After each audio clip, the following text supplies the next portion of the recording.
Muy buenos días, mis queridos estudiantes. Nuevamente aquí su amigo de siempre, el doctor Julio Manuel Martínez Echevarría, dándoles la bienvenida hoy viernes 3 de julio del 2026. Y ahora tenemos las preguntas, multiple choice, de coge múltiple en el área de sistema reproductor, tanto masculino como femenino.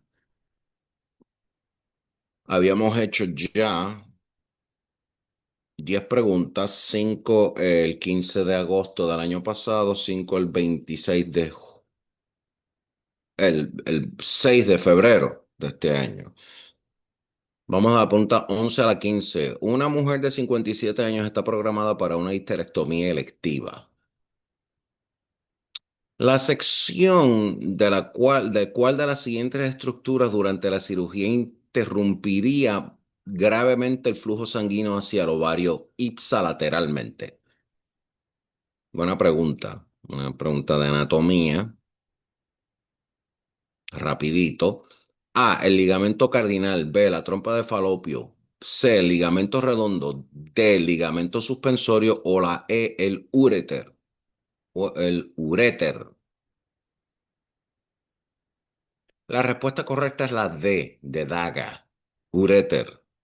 Los ligamentos suspensorios, también conocidos como los ligamentos infundibulopélvicos, estos son los que contienen arterias y venas ováricas, que son responsables del suministro de sangre directo a los ovarios. Y los ovarios también reciben flujo colateral de las arterias uterinas, que discurren por el ligamento cardinal, que es el transverso cervical, en la base del ligamento ancho. Y la respuesta A es incorrecta porque el ligamento cardinal transverso cervical transporta ramas descendentes de la arteria uterina, aunque las arterias uterinas proporcionan flujo sanguíneo colateral a los ovarios. La sección del ligamento cardinal no debería disminuir significativamente el flujo sanguíneo al ovario si las arterias ováricas permanecen intactas. O sea, las arterias ovarias, para que esto no ocurra, las arterias ováricas tienen que estar intactas.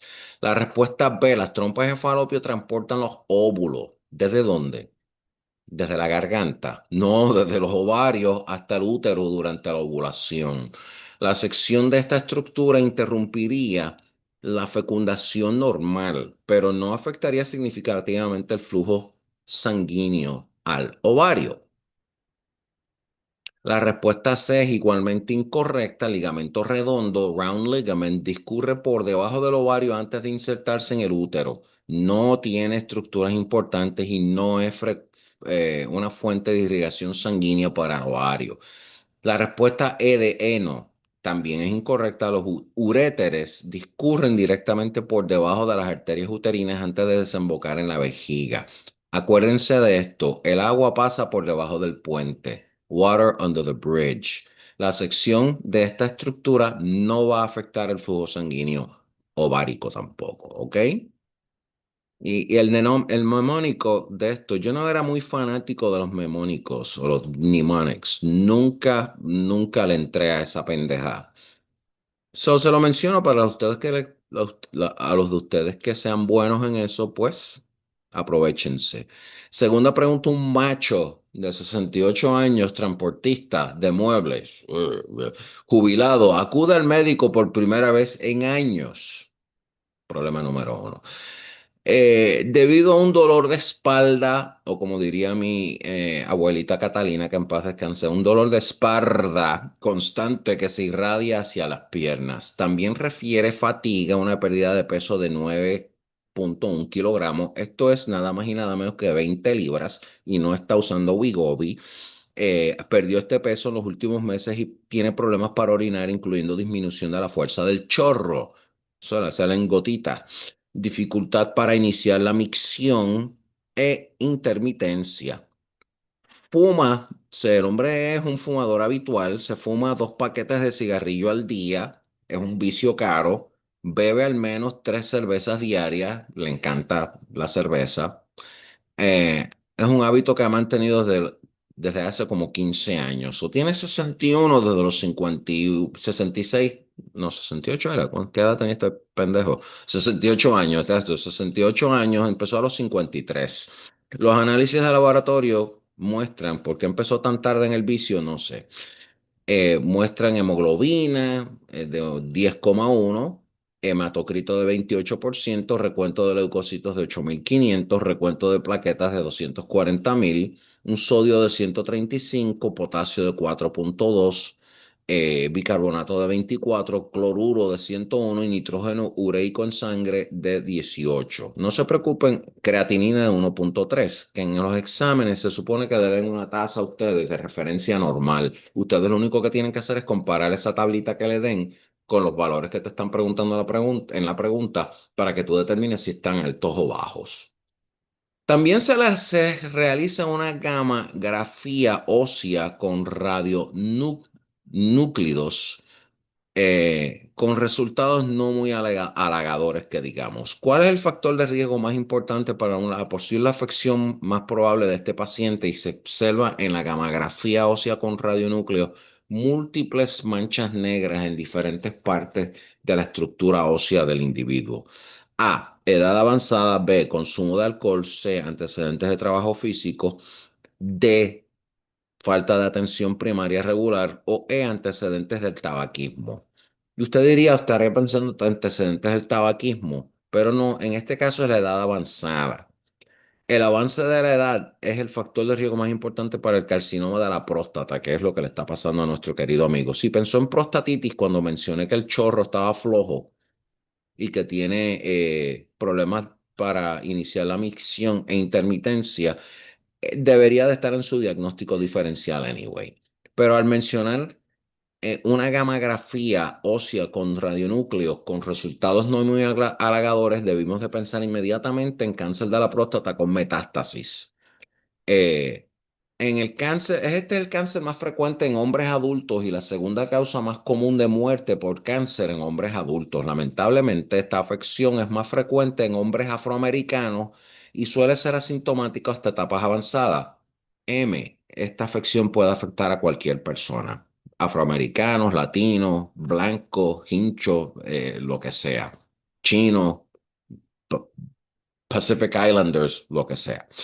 El avance de la edad y los antecedentes familiares, la raza, el tabaquismo son factores de riesgo. La prueba de detección del cáncer de próstata consiste en medir el nivel de antígeno prostático específico, el PSA, y realizar una biopsia posterior. Esto no lo mencionamos precisamente para confundirlo. El cáncer de la próstata, porque los examinadores son sadísticos. El cáncer de la próstata puede invalidar localmente o diseminarse a través del sistema linfático o del torrente sanguíneo hacia los huesos y los pulmones y el hígado y en cualquier otro sitio. La gamografía ósea de este paciente mostraría metástasis óseas difusas. Esas fueron las manchas negras que yo les dije en la estructura ósea que enseña la gamografía de nuestro paciente. Lamentable, ¿verdad? Pero prepárense porque van a darse con muchos casos de esto en su práctica médica. La contestación B es incorrecta. No existe evidencia de que vincula el cáncer de la próstata con el consumo de alcohol. Al igual que en la C, este paciente tiene antecedentes de trabajo físico y es posible que haya buscado atención médica de dolor de espalda en etapas anteriores de su vida. Por ejemplo, lesiones en la área lumbar. Dado sus síntomas actuales de pérdida de peso, fatiga, dificultad para orinar, lo más probable es que padezca de cáncer de la próstata con metástasis ósea y no simplemente un problema de espalda o de espalda, ¿verdad? Eh, de hecho, cuando analizas la pregunta, esa parte de que perdió 20 kilos de forma reciente es alarmante. Y yo les y mencioné que no estaba en Wegovy o Mounjaro, ninguna de estas inyecciones para reducir el AC1AC. En realidad, el efecto de que te ayuda a rebajar es otro de esos efectos secundarios de un medicamento que no se sabían que tienen resultados positivos, no negativos. Ahora, si el problema y esto es un paréntesis gigantesco, con Mounjaro, el Wegovy, todos estos medicamentos, todos estos GLP-1s, es que aparentemente tienden a eroder la masa muscular, pendientes de eso.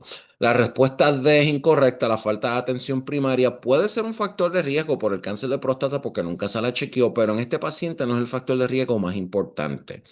Tal vez lo es, pero no es el más importante. No es la pregunta más, no es la contestación más mejor, como uno dice cuando uno es chiquito. La respuesta es incorrecta. El tabaquismo es un factor de riesgo para el carcinoma de próstata, claro, pero no sería el factor de riesgo más importante en este caso. Vamos a la pregunta número 13, 10 más 3 del lote. Una mujer asintomática de 30 años acude a la consulta de su médico, a ti, a usted, para un examen rutinario de mantenimiento de la salud. La citología, o sea, el prueba del Papá Nicolau, indica displasia de alto grado.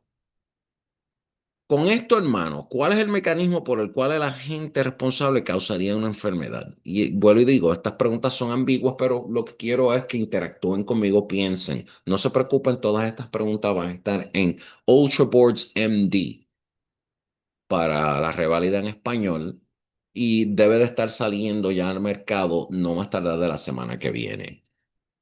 Están todas estas preguntas que hemos discutido más las que vamos a discutir en el futuro. ¿Cuál sería la causa más probable de la enfermedad de esta paciente? A, detención del crecimiento de los vasos sanguíneos. B, continuación del ciclo celular tras el daño en el ADN.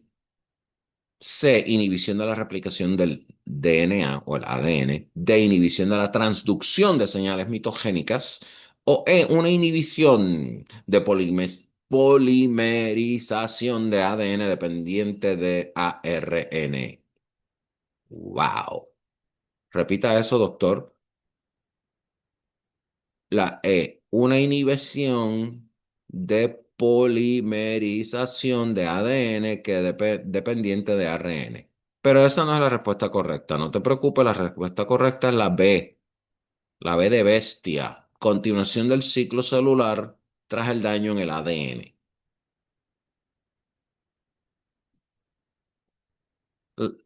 El agente causal de la displasia y el cáncer del cuello uterino es el virus del papiloma humano, Human Papilloma Virus, y su producto génico crítico E6 y E7 reducen la expresión del P53 y el PRB respectivamente, y esto permite que la célula entre en un ciclo de división descontrolado, a pesar de cualquier daño en el ADN celular. Uncontrolled Replication Cellular Division. La respuesta A es incorrecta. El crecimiento de vasos sanguíneos es un componente importante de muchos tumores, si no de todos. Sin embargo, no se sabe si el virus del papiloma humano, el HPV, el HPV, vamos a llamarlo HPV, inhiba directamente el crecimiento de los vasos sanguíneos. No se sabe a ciencia cierta si el HPV inhibe el crecimiento de los vasos sanguíneos. La respuesta C de Cabro Grande. La replicación del ADN es incorrecta. Eh, ADN mediado por la ADN polimerasa no es el inhibidor por el virus del papiloma virus. Más bien es el efecto resultante de su oncogénesis en un aumento de la replicación del ADN.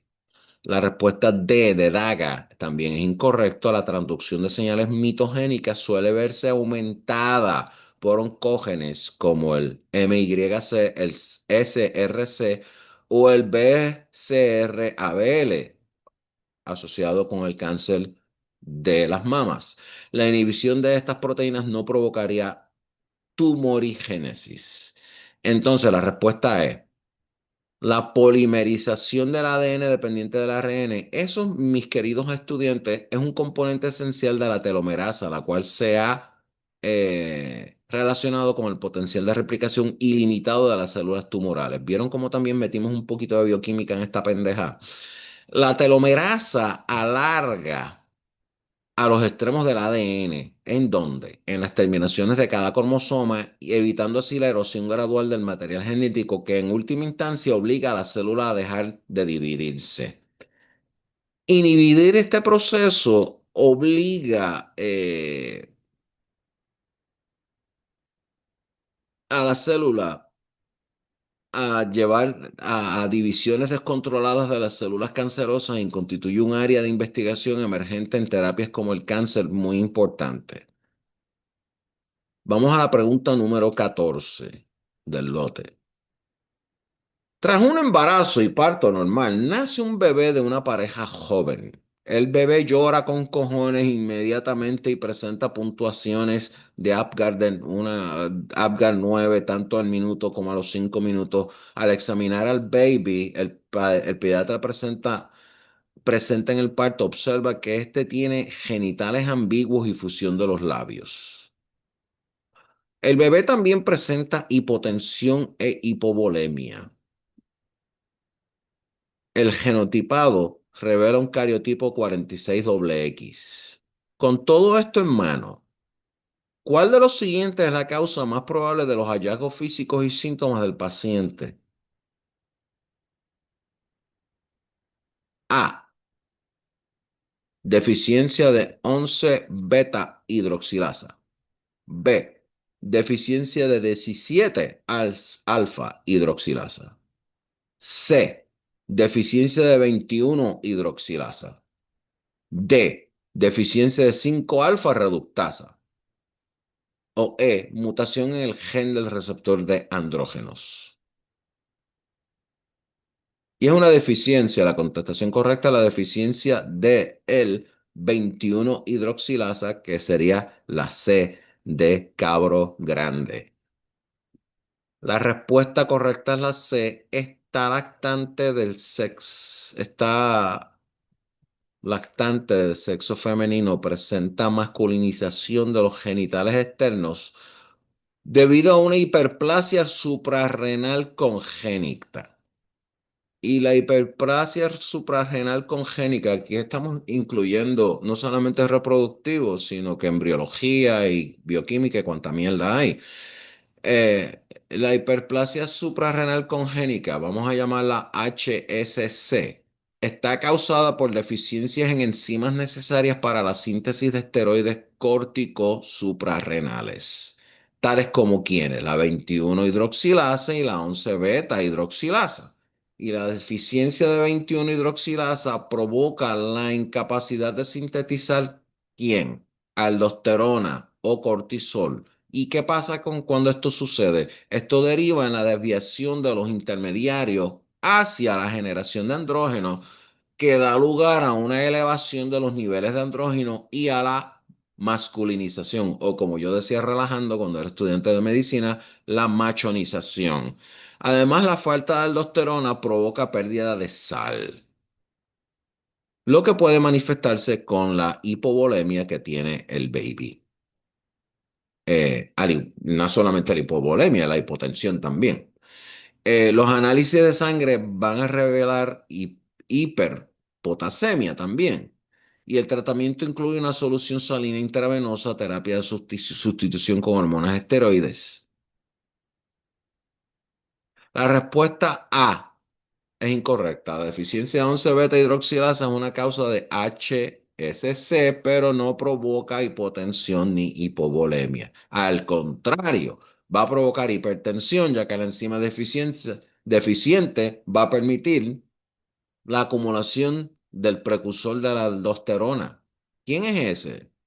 La 11 desoxicorticosterona. ¿Y a qué hace eso, doctor? Esto actúa como un mineralocorticoide. ¿Y qué causa eso? Causa retención de sal e hipervolemia. Hipervolemia. Y este precursor no puede formarse de la eficiencia de 21 hidroxilasa, tan sencillo como esa. Entonces, la otra, la deficiencia de 11 beta hidroxilasa, típicamente se manifiesta con una masculinización debido a la derivación de los dichosos intermediarios para generar andrógenos e hipertensión. La respuesta B, la deficiencia de 17 alfa hidroxilasa. Esto, mis queridos amiguitos, da lugar a, a un recién nacido con un fenotipo femenino que no experimentará maduración sexual más adelante en su vida. Y esta enzima desempeña un papel en la conversión de progesterona y pregnenolona en precursores que posteriormente formarían cortisol, testosterona y estrógeno. ¿Qué pasa? Que los intermediarios que se acumulan producirán una cantidad excesiva de aldosterona, lo que provocaría hipertensión e hipopotasemia. Hipopotasemia. Y esta deficiencia y la consiguiente falta de testosterona y estrógeno, maldita sea la palabra, dan lugar a un bebé 46XY con un fenotipo femenino, pero sin órganos reproductores internos. O a un bebé 46XX con un fenotipo femenino que no va a experimentar un desarrollo pubertal normal. La respuesta D, de Daga, incorrecta. La deficiencia de 5 alfa reductasa ocurre en recién nacidos entre 46, que con características 46XY. Y estos presentan genitales externos de fenotipo femenino, aunque puede haber esclitoromegalia, al igual que órganos reproductores internos masculinos. Normalmente la 5 alfa reductasa convierte a la testosterona en dihidrotestosterona, DHT. ¿Qué hace la DHT? La DHT es esencial para el desarrollo de los genitales externos masculinos y la falta de DHT provoca la feminización del pene y el escroto manteniendo órganos reproductores internos masculinos normales. En la pubertad, estos pacientes pueden experimentar repentinamente una virilización de los órganos externos debido a qué? Al aumento de la testosterona. La respuesta es incorrecta.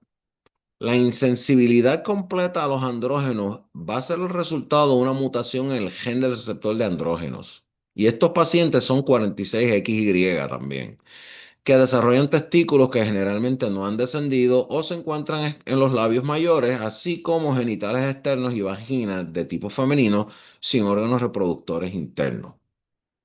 Típicamente se presentan como niñas de aspecto normal, con desarrollo mamario y hábito corporal normal, que consultan al médico cuando no comienzan a menstruar.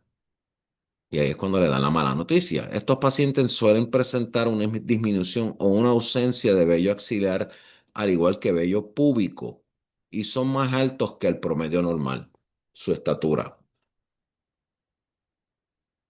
Vamos a la decimoquinta y última pregunta del día de hoy.